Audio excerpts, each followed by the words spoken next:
To address the CH50 error code issue in an LG air conditioner, it is essential to understand what this message signifies. The CH50 error code is an indication of a loss of phase in the unit. Several factors can contribute to this issue, including improper voltage, faulty power wire connections, or a malfunctioning noise filter. To resolve the problem, start by checking the voltage of the unit's RS/TR phases using a multimeter. The reading should fall within the range of 208 to 230 volts or 414 to 528 volts for a 460 volt system.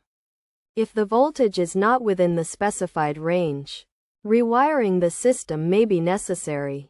Next, inspect the power wiring by opening the air conditioner unit and verifying that the RL1, SL2, or TL3 wires are securely connected.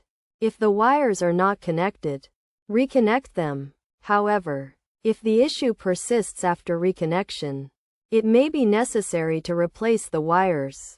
Additionally, locate the noise filter within the air conditioner and examine it for any improper connections or physical damage. If the noise filter is poorly connected, rewire it, and if it is damaged, consider replacing it. By following these steps, it is possible to fix the CH50 error code and restore proper function to the air conditioner.